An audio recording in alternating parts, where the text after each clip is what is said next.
Quelle a été la plus grande vengeance que tu aies jamais eue sur un enfant gâté? Je suis comme Batman pour les enfants gâtés, sauf que je n'utilise que des pets. Je mesure environ 2 mètres. Donc même quand j'essaie simplement d'être amical en rencontrant un enfant de membre de ma famille ou d'amis pour la première fois, j'ai remarqué qu'ils deviennent très nerveux entre les jambes de leur mère, intimidés dès le premier regard si je ne suis pas assis. Il n'est donc pas difficile pour moi d'intimider un enfant, surtout quand j'essaie. Cependant, quelquefois j'ai été repéré. Une fois, j'étais assez ivre avec un ami dans un magasin en train d'acheter des trucs.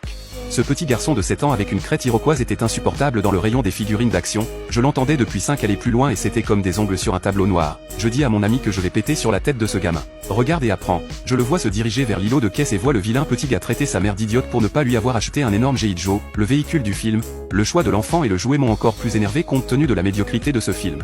Je l'ai déjà acheté pour toi et tu l'as cassé en le jetant dans les escaliers. Tais-toi, j'en ai besoin, c'est le seul que je n'ai pas maintenant.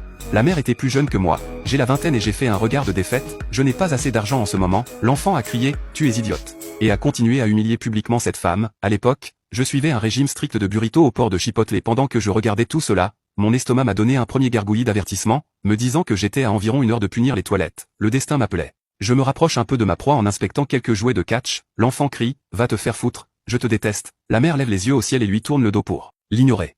Et pouvez-vous le croire, l'enfant se met à genoux et commence à sortir le jouet de sa boîte. C'est le moment, je positionne mon dos vers lui et à ce stade, je suis à environ 60 cm de lui, sa tête est baissée, frustré par ses fichues attaches en spirale, et j'y vais. Je me penche pour attraper l'un des jouets sur l'étagère inférieure. À ce moment-là, mon derrière est à quelques centimètres de la tête de cet enfant. En général, la meilleure façon de faire est d'agir. Naturellement, lâcher ta bombe ventrale, puis t'en aller après quelques secondes comme si de rien n'était. Je vais généralement partout et j'écoute la réaction et la satisfaction de l'enfant.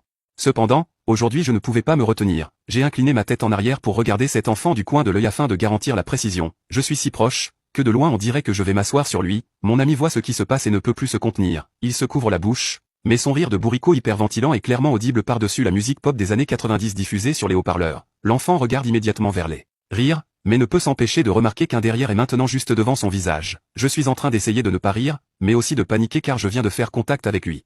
Il fronce les sourcils et je regarde dans la direction de la mère, toujours de dos vers nous. Je savoure l'instant et le regard confus et naïf de cet enfant. L'explosion initiale était puissante et bruyante. Je jure avoir vu ses cheveux bouger au vent. Si je n'avais pas porté de jean, je pense que ça aurait probablement pu renverser une canette de soda vide. Je qualifierais ça de paix très amusant. Cependant, ce qui a suivi immédiatement était vraiment horrifiant. L'implication des paix a changé sans préavis et s'est rapidement transformé d'un joyeux cri sec de corne en un sinistre sifflement. Je pense que le petit chérubin a remarqué la métamorphose haineuse avant moi. Car il a tourné violemment le cou pour essayer de s'éloigner de ce mal personnifié qui se répandait dans son âme à cause de sa position. Tout était vain, car la seule issue possible signifierait un certain destin funeste. Je m'étais bien positionné sur le terrain plus élevé, libre de m'échapper ou de céder à tout moment, immobile. Tout ce qu'il pouvait faire était d'attendre que l'attaque cruelle prenne fin. Au total, cela a duré environ 4 secondes, mais pour cet enfant, cela a dû lui sembler une éternité.